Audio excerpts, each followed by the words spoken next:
بابا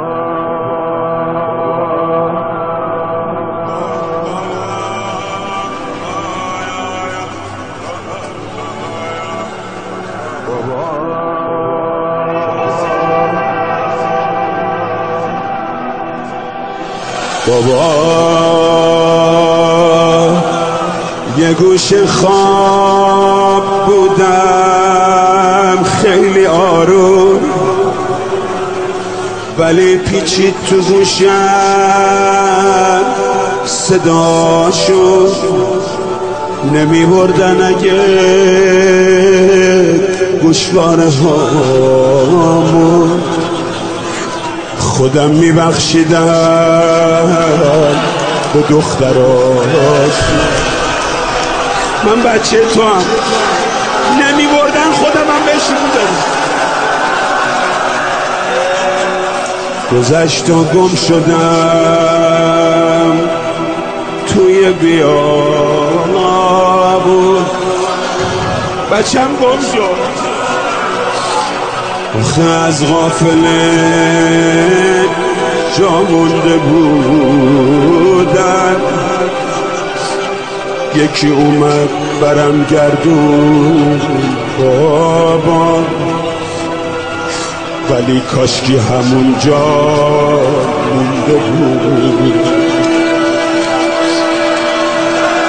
بابا بد اخلاقن چقدر مردای شامی، به جای قلب سنگ تو دلاشون،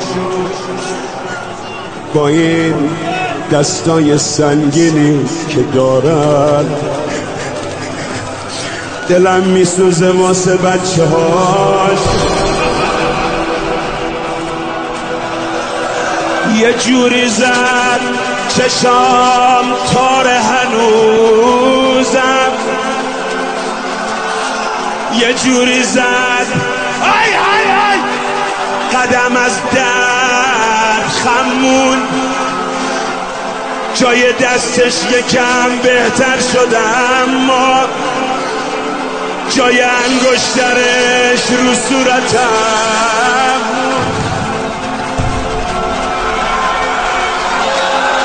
تو روی نیزه و من روی ناقه، تو چشمات باز و من دستان بسته، چقدر شکل همین بابا نگاه کن، منم مثل تو دندونم. به ما آسمون میگفت شمع شمع سون منی،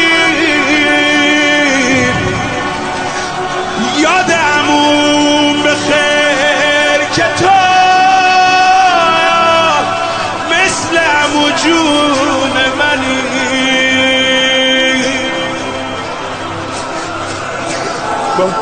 بابا بابا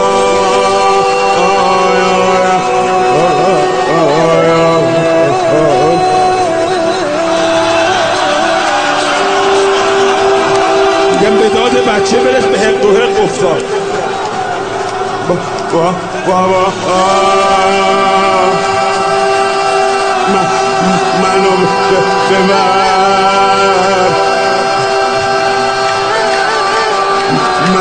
من جا میونم هممو میزنم.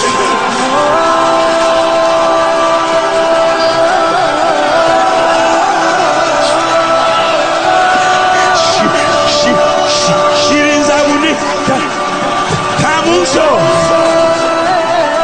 مال اون وقت بود که دندونام سالم بود.